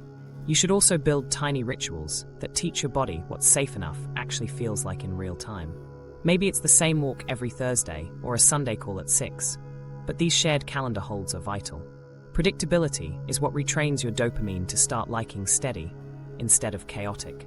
At first, it's going to feel incredibly boring, but 2 months in, your chest will recognize this calm hum better than the old spike and crash cycle. That's the whole point. Now we have to talk about the consent of energy, and you need to make this very explicit. Tell them, here's my bandwidth this week. 1 deep talk night, 1 fun outing, and 2 solo nights to myself. Let them share their limits too, and if one of you blows the budget, you both name it so you can rebalance. This isn't being stingy with your love, it's just basic adult care. You're preventing that toxic covert contract where you overgive, expect them to read your mind, and then get resentful when they don't. I highly recommend using preference sheets, which sounds nerdy as heck, but it works like an absolute charm. Swap a 1-page doc that covers how you like to be comforted, what overwhelms you, and which repair moves actually land. Include signs that you're flooding, and the specific signals you use when you need space. Couples with these sheets fight way cleaner and repair much faster, because actual communication beats mind reading every single day. Tape that sheet to your fridge, not your heart. If you're screening for red flags, you have to watch out for chaos charisma at all costs. These are the people with big love bombs but no calendar, or epic stories, but zero accountability for their actions. They'll often romanticize your caregiving by saying things like, you see me like no one else. Test that by saying, I'm happy to see you, but I need us to make regular plans. If they can't handle boring, then they definitely can't handle being bonded. Let's move to work, where role clarity is basically your suit of armor. Get your job description in writing, including duties, success metrics, and hours, and then add an emotional labor section. I'm serious. Write down that you'll support onboarding buddies for 1 hour weekly, or that you'll only mediate conflicts when requested by a manager. If they tell you they don't formalize things like that, just smile and formalize it in your own calendar anyway. Tell people you're available Tuesday from 2 to 2:30 for debriefs, and then route everything else to peer resources or HR. You also need to set very clear escalation paths for when things go sideways. If a meeting starts melting down, you can simply say, I'm happy to flag the tension, but the facilitation belongs to someone else. People will constantly try to hand you the hot potato because they know you won't drop it, so you need to start dropping it. Tell them you can't hold this right now and suggest scheduling a time with the right person. Keep your tone warm, but keep your hands completely empty. Start documenting all that invisible work you do in a quick weekly log. Note down that you debriefed a coworker for 30 minutes or coached someone on feedback for 20, and then bring that list to your one-on-ones. Ask your boss if they want to keep these tasks, cap them, or reassign them to someone else. If they blink at you like you're speaking Martian, you've just learned they are benefiting from your free labor and have no plans to pay for it. That is your cue to adjust your giving down and your exit plan up. Design some service-level limits, so people stop treating you like a 24/7 crisis hotline. Publish your office hours for specific times during the week and require people to use formal channels outside of those windows. Set a triage rule for your DMs where urgent issues require a call, while everything else gets an email with full context. Most emergencies suddenly shrink when there's a gate in the way, and your brain will finally relax because your calendar isn't a war zone anymore. Try creating social contracts with your teams to change the office culture. Start meetings with a quick preference check to see if people want their feedback straight or soft that day. You can also offer a cool-down option where the group agrees to pause and come back tomorrow if someone gets overwhelmed. This normalizes repair over reactivity, and the group eventually learns to ask questions instead of just assuming. The culture shifts from who's fixing the feelings to how do we work when feelings happen. When it comes to money and care, you have to start pricing your support. If you're mentoring someone, count those hours and make them part of your compensation talk during reviews. For community roles, make sure you're exchanging your time for dues or specific perks. If someone wants coaching that's outside your scope, offer them a paid block of time or send them some helpful resources. Friend rates are perfectly fine, but being a free therapist is not. If that feels gross to you, just remember the old rule was love equals unpaid labor, and then update it to love equals clear agreements. You should also run exit metrics to know when it's time to move on. If you see 3 strikes of boundary disrespect in a single quarter, you need to pause, name the pattern, and start your job search. Keep a log of their actual patterns, instead of just listening to their empty promises. They said they'd change doesn't mean much when they've failed to repair the situation 3 times in a row. You aren't being dramatic, you're just being data-driven with your own nervous system. Here's a micro-story to illustrate the point. You tell your team you're capping debriefs at 1 hour a week, and during the first week, 2 people immediately try to push for more. You just smile and say, "I care, but I'm at my cap. Here are some slots for next week," or some HR links. Your jaw is going to want to clench, so just exhale long and hum to yourself. By week 3, there will be fewer pings, and by month 2, your sleep will finally start to even out. Safe enough work isn't a stroke of luck, it's a result of your design. So you're telling me this all sounds a bit rigid? Here's the funny thing. This is actually how real flexibility grows. Having clear edges makes room for a warm, steady presence that people can actually rely on. The right people will lean in, the wrong roles will naturally fall away, and your empathy will finally stop bleeding and start building something relapses real. And shame. Mid-journey dips are going to happen, so you might as well expect the backlash right now. You might set clean limits for 2 weeks and feel your jaw finally unclenching, but then, boom, you're back on the couch at 1 a.m. rewriting a text you already sent. Nothing is actually broken here. This is just what nervous systems do when patterns shift, because they love to test the exits before they fully commit to a change. Relapse has a very specific look that you'll start to recognize. Your scanning spikes again, and you'll walk into a room with your eyes auto-sweeping the crowd like a security camera. You might find yourself over-explaining your boundaries, saying, "I count tonight," and then adding 3 softeners and a whole paragraph of context. That old retrospective guilt returns with a megaphone, playing tapes at 3 a.m. while you do the "should I have said it differently" math in your head. Those martyr stories start creeping back in, telling you that if you don't hold everything up, it will all collapse. That's just the old economy of your soul asking for a bailout. Shame is basically the bouncer at the door, trying to keep you in your old place. It whispers that you aren't being kind, and that you're actually just being selfish. Well, no kidding, it feels loud. Shame was the leash that kept you in your role for years. It's basically an alarm system dressed up as a moral lecture. The trick is to treat it as a nervous system artifact, rather than a final verdict on your character. When that wave hits, say "alarm talking" out loud, put a palm to your chest, and hum for 30 seconds. Then do 1 concrete repair or 1 concrete rest, but don't try to do both at once. Action beats a courtroom drama every time. I want you to run a 3-step reset. Admit, reset, and then rest. Admit means naming the slip-up without all the extra drama, like saying, "I overfunctioned tonight," or "I ghosted my own limit." No spiraling allowed. Reset is the smallest possible course correction you can make. If you gave advice too fast, just text them that you want to ask more questions next time. If you bailed on a boundary, just restate it clearly by saying you're actually not available. Finally, rest is non-negotiable. 10 minutes of wall presses, or a short walk around the block counts. Sleep is the save button for your progress, so you need to protect it like it's your job. Here's the funny thing. Most people think their progress dies the moment they backslide. In reality, the repair rep is where the actual progress lives. Your brain is learning that a rupture plus a repair does not equal exile from the group. That is the core update your system needs. Every time you wobble and don't stay down, you are widening your window of tolerance. You should measure your success by the time it takes to come back, not by the fact that you fell in the first place. Community is a huge help when your solo resolve starts to wear thin. Build a buddy system with pre-written scripts and timing. If you text your friend the word fawn, they should reply with edges plus breath, and ask for the line you're going to use. 5 minutes on the phone with a friend beats an hour of ruminating in your own head. Share a small lexicon of terms like alarm talking or warm no to make things easier. Having a common language shrinks the shame because it moves the problem from being me to being a pattern. You should also keep a relapse map with 3 columns. Cue, surge, and choice. The cue might be a DM at 9:30 p.m. or a "we need to talk" text from a friend. The surge is what happens in your body, like your jaw tightening or your breath getting shallow. The choice is what you did, whether you oriented yourself and exhaled, or whether you overfunctioned again. There's no judgment here, just data. When the same cue shows up 3 times, it's time to install a pre-plan. For example, if 9:30 p.m. is a trigger, set your phone to Do Not Disturb and do some wall pushes before you even think about opening your messages. Expect something I call boomerang giving. This is when you set a limit and then find yourself overgiving 2 days later just to make up for it.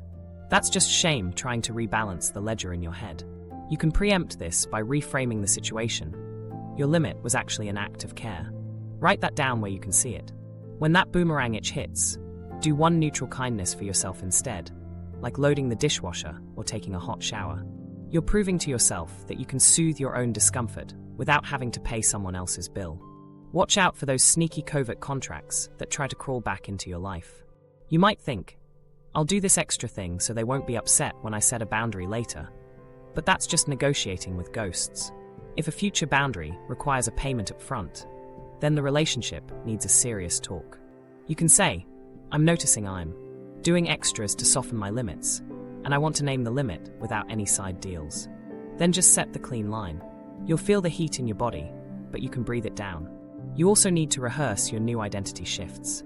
Your old badge said, I fix, but your new badge says, I'm kind and bounded.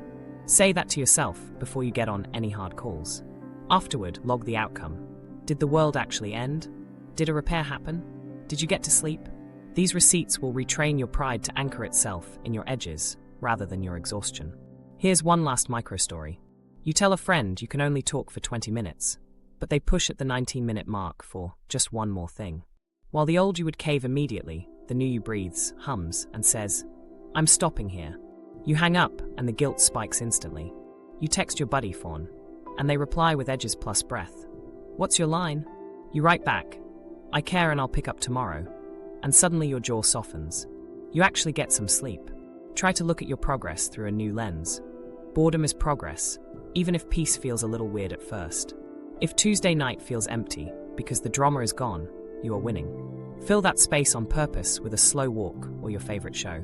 You are training your system that quiet isn't a threat. It's a home you're moving into, one box at a time. The transformation. So you're telling me you've run the drills, set the caps, and took the hits, and now you want to know what all this work actually adds up to. This is the part where everything shifts because your identity moves first, and you finally stop wearing empath as savior like a mandatory name tag. You start acting like a human being with actual choices, which means you still care deeply, but that desperate compulsion to fix everyone starts to fade away. You can still feel what other people are feeling, but the difference is that you don't have to abandon yourself just to do it. The first quiet win usually sneaks up on you when it's 9 o'clock on a Tuesday evening, and there isn't a single crisis called blowing up your phone. Your chest might feel a little empty at first, and the old version of you would have rushed to fill that void with someone else's emotional storm. Instead, the new you gives the emptiness a name: space. You make a cup of tea, text a steady friend who doesn't need anything from you, and just sit with the strange hum of not being needed. It feels weird and maybe a little uncomfortable, but it's a good kind of weird where safety replaces urgency without killing your warmth.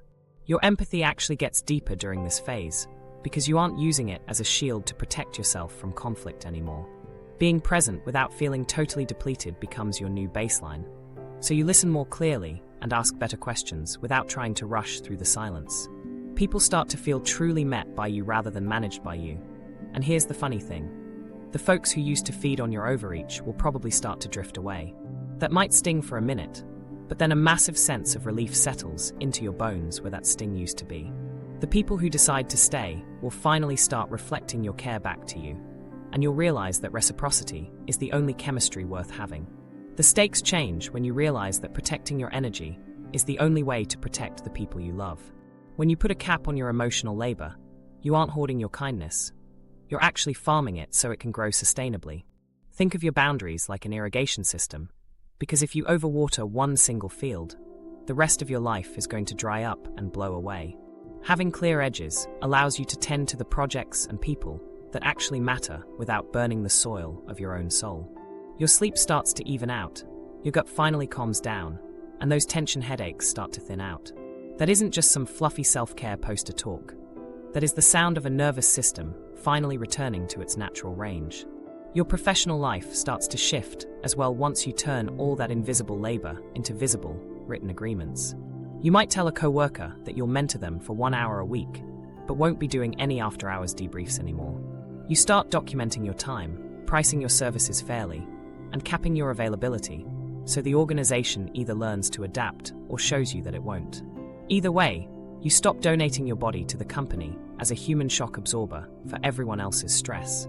Some weeks you might still choose to step in and help, but it happens because of a conscious choice with a clear end date. You finally start leaving meetings with enough breath to spare, and that is exactly what sustainable impact looks like in the real world. Love gets a lot clearer when you start dating for a partner's repair style instead of just chasing a spark. You begin screening people for stability, and that old chaos charisma stops seducing you because your body finally recognizes the hook of a variable reward system. You choose the steady person, and 2 months later, your dopamine has developed a whole new taste where predictable texts feel amazing instead of flat. Repairs in the relationship happen within a single day. Fights don't have to last until midnight, and you find yourself actually trusting the passage of time. On a societal level, you start getting loud about invisible labor without feeling like you have to be a martyr about it. You start telling people that this emotional work has a cost, and you suggest that everyone should name it, spread it around, or pay for it. You model what energy consent looks like for your team and your family, and the kids around you hear you say that you can care about someone while still saying no. Microcultures begin to shift toward less mind reading and more direct asking, which leads to much faster repairs when things go wrong. Markets might not love people with edges, but they definitely respect them, and you'll find that you become much harder for people to mine and much easier for the right people to keep. Setbacks are still going to show up, and shame will definitely knock on your door, but now you have a map and a buddy and a timer to keep you on track. You bounce back much faster than you used to, and the old emotional economy loses interest in you once you stop funding it with your own health. Here is the best part. The quieter your body gets, the more you start to notice the people who were actually caring for you the whole time. They were always there in the background, but you just couldn't feel their support over the sound of your own internal alarm system. So what really changes for you in the long term? Your empathy stops being a frantic trauma response and finally becomes a high-level skill that you use on purpose. You can walk into a crowded room, feel the emotional weather, and then simply decide whether to bring an umbrella or just go home. There are no more heroics and no more total collapses, just the power of making a simple choice. That is the heart of the transformation, where your nervous system belongs to you again, so your care can belong to the right people at the right time. Making that switch from being a shield to being a bridge changes every single thing about how you move through the world. Your empathy finally starts connecting you to others without costing you your sleep, your health, or your voice. If this breakdown hit home for you, make sure to subscribe for more videos like this and share it with that one friend who feels everything way too deeply. You can grab the free a cheat sheet down in the description, and be sure to comment out of fawn to let me know you're marking your line in the sand today. Quick self-assessment. Alright, let's get into the practical side of things. We're going to take 10 minutes for some honest answers with zero fluff involved. You aren't trying to diagnose a medical condition here, but you are mapping out signals so you know exactly which lever to pull first. Grab a notebook or open a blank memo on your phone, because we're scoring 4 different areas from 0 to 5. A 0 means not at all, while a 5 means the feeling is constant or severe.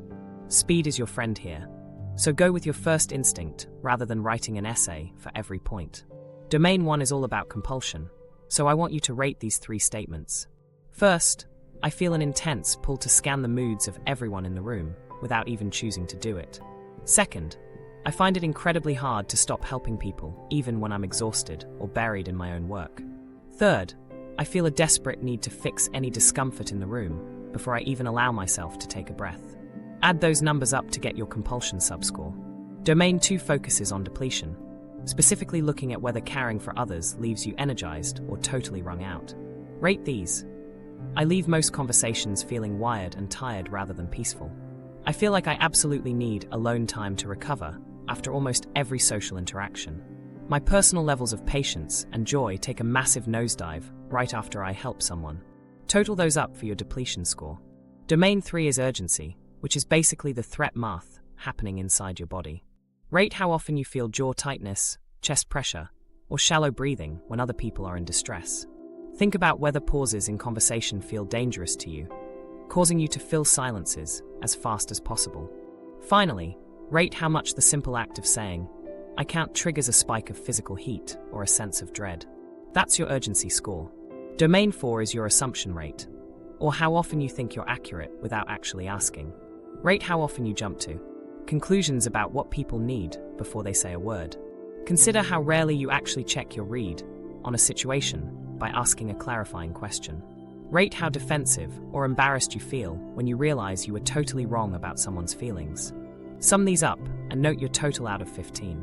Now we need to add your somatic markers because, as the saying goes, the body always keeps the ledger. We have 4 items here, again rated 0 to 5. First is sleep quality, including trouble falling asleep, waking up at 3 in the morning, or feeling unrefreshed when the alarm goes off. Second is your GI status, looking for heartburn, nausea, or IBS flares that seem tied to high-stress days. Third is physical pain, like tension headaches, clenching your jaw while you sleep, or constant neck and shoulder tightness. Fourth is irritability, specifically snapping at small things, or having a low frustration tolerance after a long day of helping. This gives you a somatic subscore out of 20, and I'd suggest jotting down a few words next to any high number, like sleep for. I always wake up at 3 a.m. after having boundary talks. We're looking for patterns here, not poetry. Next, we'll do a context scan to see where your amygdala lights up the most. Give a quick 0 to 5 rating for each of these areas. At work, think about debriefs, mediation, those quick questions from co-workers, or after-hours pings on Slack. With partners, consider late-night emotional processing, the pace of repairing arguments, or the pressure to always be on. For family, look at your role as a mediator, handling holiday logistics, or those "you need to talk to dad" phone calls. With friends or strangers, think about DMs, crisis texts, or the emotions of random people online. Finally, look at your online life, specifically doom-scrolling empathy, firefighting in comment sections, or general activist burnout. Circle the top 2 contexts, because those are going to be your primary training grounds. Now let's figure out your band by adding your 4 domain totals for a core score out of 60, then adding that somatic subscore for a grand total out of 80. If your core score is under 24 and your somatic score is under 8, you are empathy dominant, meaning you choose when to care, you recover well, and you ask more questions than you make assumptions. If your core is between 25 and 39, or your somatic is between 9 and 14, you're in the mixed band, where some compulsion shows up, but you still have pockets of choice and decent sleep. If your core is 40 or higher, or your somatic is 15 or higher, you are hypervigilance dominant. This means urgency is running the show, and your body is paying the price through clipped sleep, a loud gut, and a sore jaw. If you aren't sure where you land, look at your recovery time, because if a hard talk still echoes in your body the next day, you should probably bump yourself up a band for training purposes. We would much rather overprotect your nervous system right now than pretend everything is fine when it isn't. Your next step should be tied directly to your band to get the best results. If you're empathy dominant, start with the rebound phase, focusing on energy budgets and clean time caps, because you're mostly solid and just need to stop leaking hours. If you're in the mixed category, go with Recalibrate by focusing on breath, gaze, and posture so your baseline stress comes down and making choices becomes easier. If you're hypervigilance dominant, you need to begin with Reclaim to name the fawn response and write a new role contract for yourself.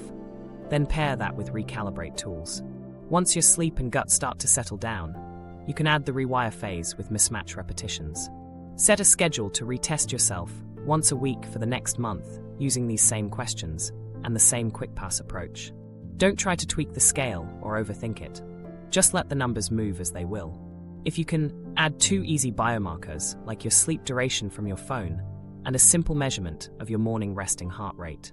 You can track HRV if you already have the tech, but please don't obsess over it. We are simply looking for trends, like fewer 3 a.m. wake-ups or a calmer stomach on the weeks you capped your debriefs and practiced long exhales. Go ahead and make a 1-page tracking sheet to keep things organized. Put your sentence of the month at the top Something like, I can care and still say no, and list your circled contexts in the left column.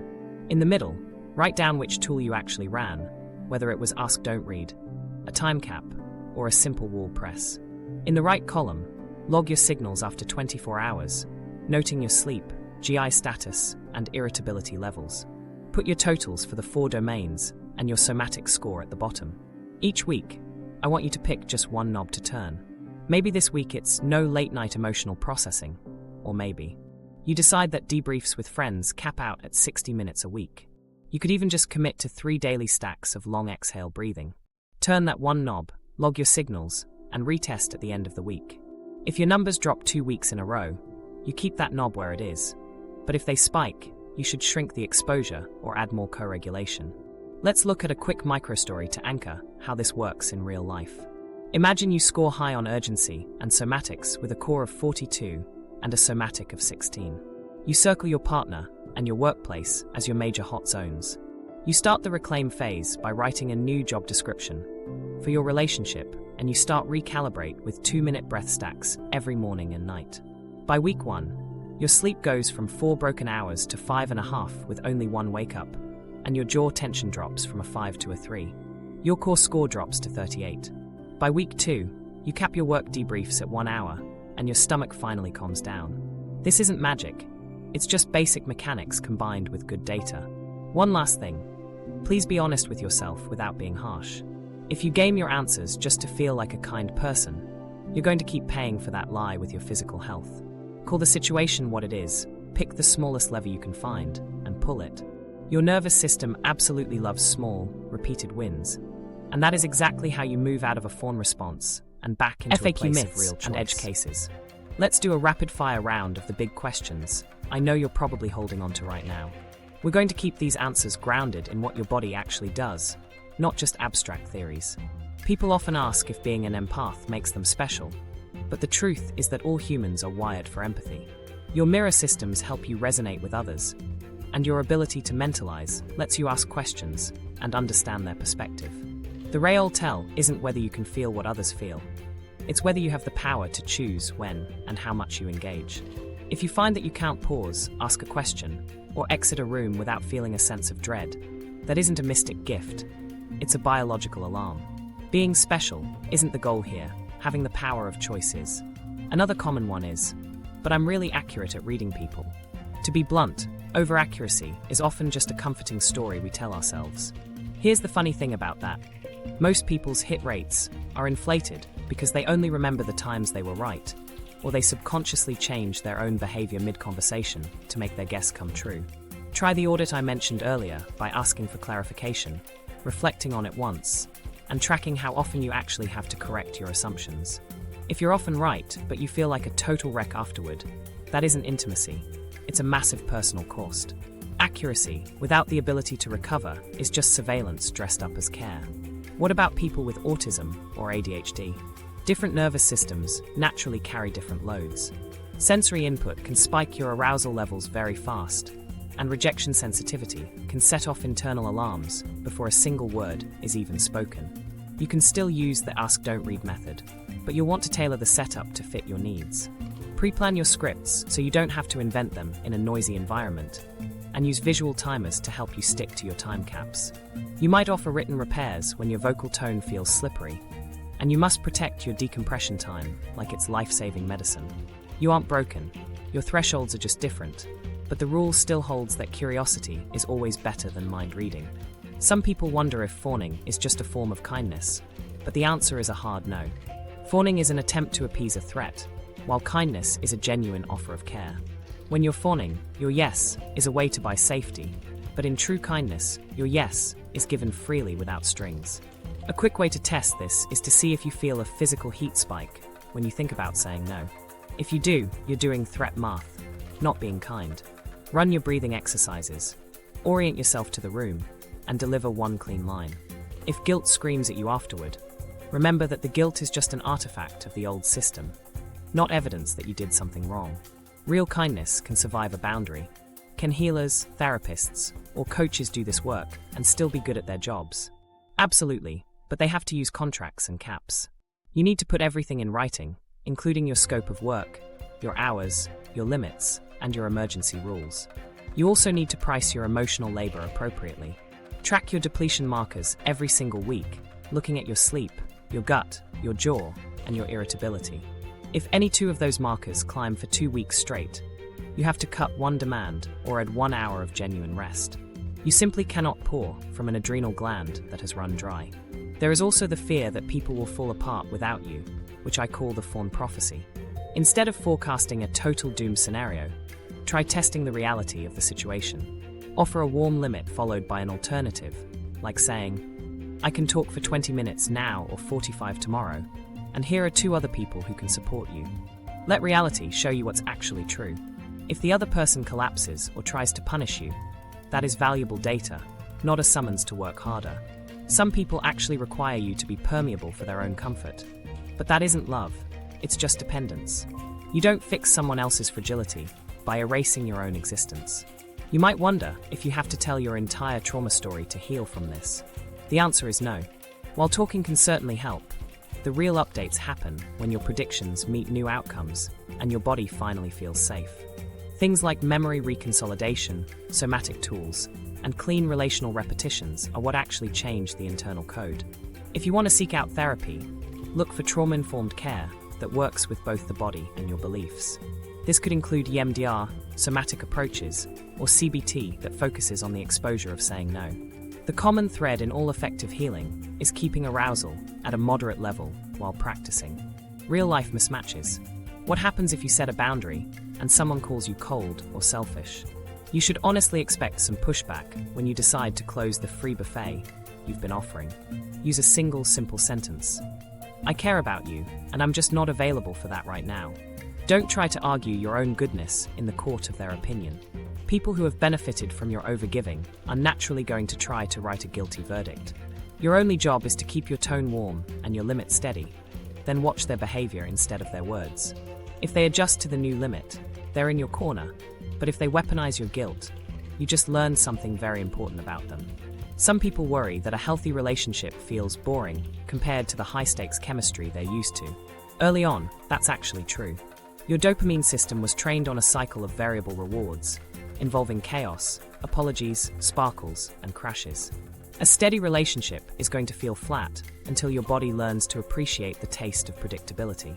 Stick with the exposure and celebrate those small, reliable hits of connection. In a few weeks, that flat feeling will turn into a sense of calm, and your improved sleep and digestion will confirm it. That is the kind of chemistry that is actually worth having. If you realize that you are the one who floods others or has unrealistic expectations, that's great, just own it. You can tell someone, I'm working on not asking you to regulate my emotions at midnight, and then set your own caps. When you feel yourself starting to flood, pause, orient yourself, and send a time buffer text saying you want to respond well and need some time. Tell them you'll reply by noon the next day, and then handle the repair in the daylight. You aren't a bad person, you're just building a better emotional range. We also have to consider how cultural and gender scripts play into this. Many of us were trained from birth, especially women, queer folks, and those from marginalized backgrounds, that being good is the same thing as emptying yourself for others. Workplaces and families often cash in on that narrative, so you aren't imagining the pressure you feel. This is exactly why we have to name the costs, put a price on our labor, and teach the concept of energy consent. These systemic pulls don't take away your agency, but they do explain why it feels like such a drag when you try to push back. Expect some friction, and hold your edges anyway. If your faith or community tells you that service must come first, remember that service with consent and capacity actually deepens your faith. Service that burns out your body only serves to hollow it out. Write down a new rule for yourself. I serve inside my window of capacity. Put your hours and your roles on a wall where you can see them, invite others to help, and rotate your duties. Make sure you rest on purpose. You will find that you last much longer and love much better when you aren't running on empty. As for the parenting edge case, it's true that kids are different. You have to say yes to midnight fevers, but you should say no to being their endless emotional container at the cost of your own health. Use micro-boundaries and co-regulation, like telling a child, I'm right here, and I just need to sip some water while we talk. Build shared rituals, teach them how to express their own preferences, and let other adults in your village carry some of the weight. Modeling healthy boundaries is a gift that your children will use for decades to come. The last big myth is the idea that if you just explain yourself enough, people will finally respect your boundary. In reality, over-explaining is just fawning with a bigger vocabulary. Try using one clean line, and then just stop talking. If they can't meet you at that boundary, adding more words isn't going to fix the problem. Your nervous system is going to scream at you to keep talking to make things okay. But you shouldn't. Just breathe, hum a little to yourself, and exit the conversation kindly. Let your behavior do the teaching for you. Protocols for high-risk dynamics. Alright, let's get into the heavy stuff and talk about the hot zones, where being nice isn't just a bad habit. It's actually dangerous. We are looking at the messy reality of addicts, abusers, intense caregiving, toxic family drama, and those draining digital or workplace nightmares. This is where you take everything we've talked about, the asking instead of reading, the hard contracts, the clear boundaries, and you give them a much sharper edge. Think of this less like a self-help tip and more like an insurance policy for your physical and mental safety. When you're dealing with someone in an active addiction or an abuse cycle, your empathy is going to try to talk you out of your boundaries. You cannot let that happen, so you need a set of non-negotiables written down on paper where you can see them. Try writing out 5 simple lines and taping them to your mirror. I will not talk to you while you are drunk, high, or screaming. I am not your crisis manager, so here is the number for your sponsor or a hotline. We don't do processing late at night, and all my calls end at 9 o'clock unless someone is literally dying. If you threaten me, push me, or break my stuff, I am leaving and calling 911 immediately. If the manipulation starts, we are switching to text-only communication, so I have a record of it. You only need to say these things once, and you should do it while you're calm and clear. Just tell them that you care about them, but you need to feel safe to stay in touch, and these are the lines you aren't willing to cross. They're going to push back, but your job is to repeat your boundary instead of getting sucked into a debate about it. When the drama spikes and they start cycling through rage and tears, use that time buffer trick we practiced and tell them you'll respond tomorrow at noon. Then, actually point them toward professional support by giving them a hotline number or their sponsor's contact info, because you are not available to be their punching bag tonight. Your guilt is going to scream at you while they're crashing, but you have to remember that your body is not a detox center. You need to build a safety plan with the same seriousness you'd use for a fire drill at work. Make sure you have 3 different ways to get out of your house, and keep a go bag packed with your ID, meds, a charger, and some emergency cash. Pick a code word like red bag with 2 of your closest friends, so they know to come over or call the police the second they hear it. Keep your phone charged at all times and leave your location sharing on with someone you trust. And always park your car facing out so you can leave in a hurry. When your gut tells you it's time to get out, you don't stop to negotiate or explain yourself. You just move. You can love someone with your whole heart and still decide to leave the room, because leaving is just data that proves your safety actually matters to you. If you're in a caregiving role for a sick partner or an aging parent, it's easy to feel like you're the only thing stopping a total disaster. The truth is that you either rotate your responsibilities or you're going to drown. So you need to put a respite schedule in writing instead of just playing it by ear. Tell your family exactly what you can handle, like doing the morning shifts while a sibling takes the evenings, and make sure you have a professional aide coming in on specific days. If this is a family effort, you have to put a price on your time by telling them you can give 10 hours a week, but anything beyond that requires hiring outside help. Stick some scripts on the fridge that say things like, I can sit with you for 30 minutes now or 45 minutes tomorrow, because you're teaching yourself that care only works when it's shared. You should also use every practical tool available to get some of that weight off your shoulders. Sign up for meal deliveries, use pill packs, set up automatic refills, and put alarms on the wall so you aren't the only one remembering everything. The fewer invisible tasks you're carrying around in your head, the less likely you are to grind your teeth into dust every night. Sit down with the rest of the care team once a week to figure out what's actually urgent and what can be ignored for a while. Make a not this week list and intentionally drop 2 things so your brain stops haunting you with a never-ending to-do list. Family systems are famous for trying to draft the fauna into every single conflict, so it's time for you to officially end the draft. Sit down and write a group boundary letter with anyone who has your back, and keep the message short and sweet. Tell them that you've noticed you're always asked to manage everyone's feelings, And because of that, you're officially retiring from your job as the family mediator. Offer something specific, like hosting a dinner for 2 hours on a Sunday, but be very clear that you won't be running interference between your dad and your brother anymore. If a fight starts, tell them the conversation is over until everyone can sit down with a professional counselor. Send that message to everyone at the same time, even if it has to be a group text, and don't let them pull you into side conversations. If someone tries to go through a back channel, just copy and paste the same sentence. I'm not doing mediator duty anymore, but here is the link for that counselor. When the holidays roll around, set your arrival and exit times in advance, and make it clear that you're leaving if people start screaming about politics. Park your car in a spot where you won't get blocked in, and bring your own survival kit with water, snacks, and earbuds.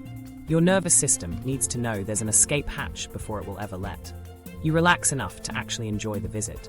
Cleaning up your digital life will save you way more energy than you probably realize. Set your Do Not Disturb windows to start at 9 every night, and only put people on your VIP list if they'd actually have a real-world emergency. Check your messages 3 times a day and let everything else sit there. Or use an auto-reply that tells people you only check your phone at noon and 6. You should definitely mute those group chats that are constantly in a state of crisis, and unfollow any accounts that make you feel like you have to fix the world right this second. If you're into activism, that's great, but you should schedule a time for it instead of letting it ruin your mood while you scroll. Use a browser blocker after 8 o'clock because your brain is going to sleep a lot better when your screen is finally dark. You need some strict rules for triaging messages so you don't get sucked back into your old roles. Every time your phone buzzes, ask yourself if the message is actually yours to handle, if it needs to happen right now, and if your response is actually going to help. If you can't say yes to all 3, then you don't touch it.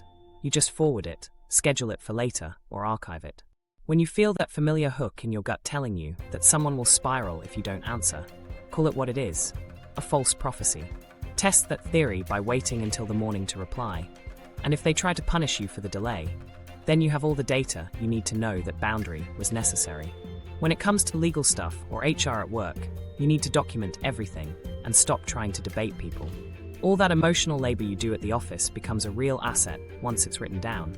So keep a dated log of who you talked to, what happened, and how it messed with your actual work.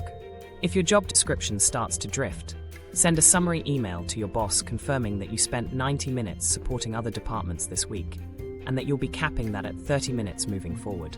If you start seeing harassment or retaliation because you set a limit, do not try to handle it by yourself. Save every message, keep a log of the times, and report it through the official channels while looping in a mentor who can help you navigate the system. During meetings, just be a broken record and remind people that you aren't the facilitator. And if things get heated or you feel cornered, just stand up and say you're pausing the conversation before you walk out. That isn't being difficult, it's just keeping yourself safe. Here are the bottom lines for these high-risk situations. Never be the only person holding everything together. Build a net of pros, peers, and schedules. Put your rules in writing and say them once, then just repeat them instead of explaining. Treat your sleep like it's life-saving medication because your boundaries fail when you're tired.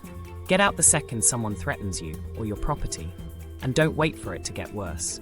Think of guilt like a bad storm. It's going to pass a lot faster if you don't go out and chase it. Imagine it's midnight and you get a text saying, "I'm outside, I need you."